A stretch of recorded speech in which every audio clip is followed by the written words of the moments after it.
निष्काम कर्म योग अर्थात कामना रहित कर्म।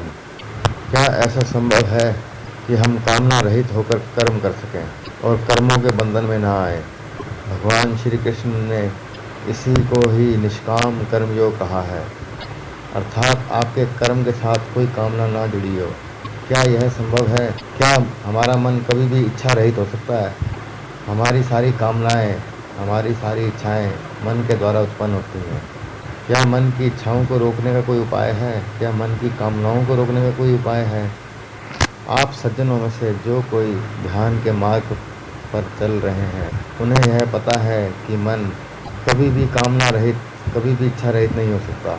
यह मन का एक स्वाभाविक गुण है। आखिरकार ऐसा क्यों है? क्यों नहीं हमारा मन इच्छा रहित, कामना रहित हो सकता? फिर तो हम कभी भी निष्काम कर्मयोग में नहीं जा सकते। फिर क्या हमारे धर्म ग्रंथ झूठ बोल रहे हैं? नहीं, वह सत्य कह रहे हैं कि हम निष्काम कर्मयोग में जा सकते हैं। पर कैसे? आप अपने मन की उत्पन्न की हुई इच्छाओं और कामनाओं की ओर नज़र डाल के देखें तो इसकी एक मूल इच्छा है, वह है सदा सुख की प्राप्ति, सदा आनंद की प्राप्ति। आप कोई भी कार्य कभी दुख के लिए नहीं करते, कभी पीड़ा के लिए नहीं करते। आप हर कार्य के उद्देश्य में सुख को रखते हैं। जिस कार्य से आपको सुख नहीं मिलेगा वह कार्य आप नहीं करते, वह कर्म आप नहीं करते। तो मन की यह मूल इच्छा है कि उसको आनंद चाहिए, उसको सुख चाहिए, और वह भी सदा के लिए चाहिए।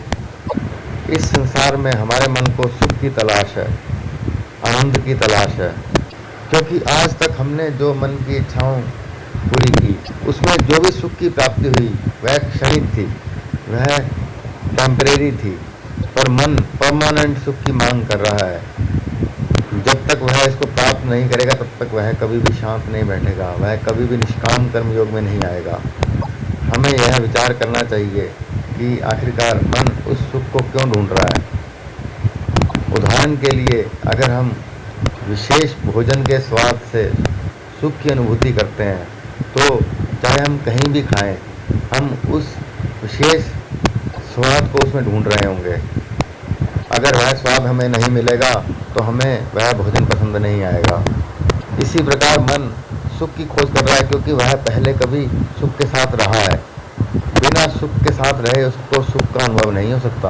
आखिरकार वह कहाँ रहा है? जरा सोचें और विचारें।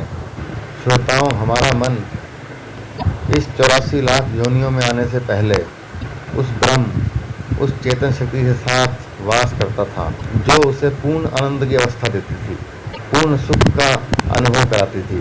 जैसे ही हमारा जन्म इस 84 लाख योनियों के घेरे में आया और शरीर धारण किया, तो यह शरीर के द्वारा उस सुख की खोज कर रहा है, उस सुख की खोज में लगा हुआ है, जो इसको कभी भी प्राप्त नहीं हो सकती। इस संसार में टेम्परेरी सुख तो है, पर परमानेंट सुख कभी नहीं मिल सकता। जब तक हम अपने मन की इस इच्छा को पूर्ण नहीं कर देते, हम कभी भी निष्काम कर्म योग में नहीं आ सकते, हम कभी भी पूर्ण सुखी नहीं हो सकते। इसके लिए हमें अपने मन को उस चेतन शक्ति से जोड़ देना पड़ेगा जिसको वह भूल गया है, जिसका उसको विस्मरण हो गया है। इसके लिए हमें ध्यान का मार्ग अपनाना होगा। बिना ध्यान के यह संभव नहीं है। चाहे आप कोई भी प्रयास कर लें, ध्यान के बिना यह संभव नहीं हो सकेगा। और वह ध्यान आपको स्वयं ही करना होगा, आपके लिए कोई भी नहीं कर सकता। आप किसी भी गुरु से जुड़े हुए हों, आपको यह प्रयास स्वयं करना होगा, और आप यह प्रयास करते रहिए, अन्यथा आप कभी पूर्ण सुखी नहीं हो पाएंगे।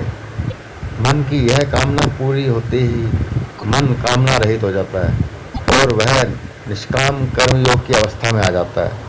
फिर संसार का कोई भी कर्म उसको बंधन में नहीं बांधता। पर यह तभी संभव है जब मन उस चेतन शक्ति अर्थात उस ब्रह्म से जुड़ जाए, अन्यथा यह संभव नहीं है। चाहे आप किसी भी भ्रांति में पड़े हों, आपके लिए ये संभव नहीं हो सकता। आप मन से कामना को कुछ समय के लिए तो हटा सकते हैं, पर हमेशा के लिए नहीं हटा सकते। आप यह बिना ध्यान के प्रयास के नहीं कर सकते। अतः आपके चरणों में बेनती है कि आप ध्यान से जुड़े रहिए और प्रयास करते रहिए।